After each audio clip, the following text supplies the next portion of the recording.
The days of meeting that special someone out on the streets has been replaced with online dating sites. Millions of people are looking for love, but many are left heartbroken and broke. I mean, do you want me to send a check? How do you want me to do this? What you're listening to isn't your typical bet, but it is a gamble of sorts. People make poor decisions when they are emotionally attached to something, and online scammers are getting more and more creative with the way they get a hold of your information and your money. The business of love is booming, but the companies aren't the only ones looking to cash in. Scammers are lurking within these dating profiles, waiting to pounce. It starts out with a simple message. They gain your trust, shower you with affection, all while fishing for your weakness so they can capitalize on it. They're going to play on that very emotion to get your money.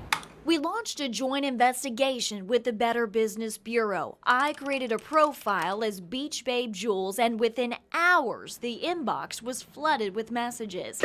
While my profile got a lot of cyber traffic, we weren't pursued by an online predator. Same name, same picture. The BBB, on the other hand, started investigating this man last month after a local woman tipped them off. According to these documents, he goes by Alfred Worth or Bob Williams. He has 3 Facebook profiles, 2 different names, and as you can see, a variety of photos. On the dating site Plenty of Fish, he goes by Aworth22 and claims he's an environmental engineer.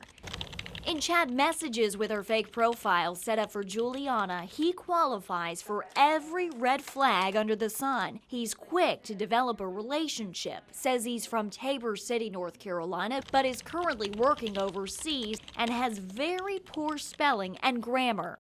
Less than a month after the correspondence begins, Alfred asked Juliana to fill out this document, making her his next of kin. He told her it was because he cared for her and was planning long-term. And on it, it asked for personal information like an address and date of birth. Is this a scam? In my opinion, it is absolutely a scam. Just moments after we shot this interview, Alfred waves the biggest red flag of them all and starts chatting about his money problems. A few minutes later, we set up a phone call.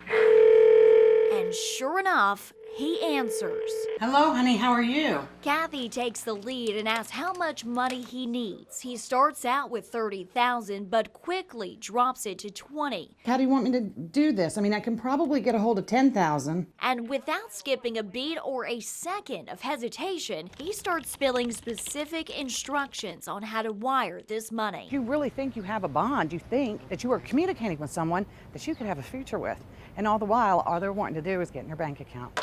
And it didn't stop there. Seconds after getting off the phone, a chat message pops up with the account information for his bank in Liverpool. He even preps us on what to say to the bank teller when they ask why we're wiring money. Of course, we didn't, but the problem is a growing number of people each year do.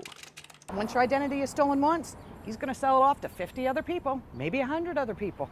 It's something that is so hard to recover from. And not to mention dangerous. Remember this next of kin sheet we showed you a bit ago? Well, if you were to fill this out or send your address for whatever reason, this person now knows where you live. And check this out. If you were to plug your address into Google Maps, they can now tell what the color of your house looks like or what the rest of your street looks like.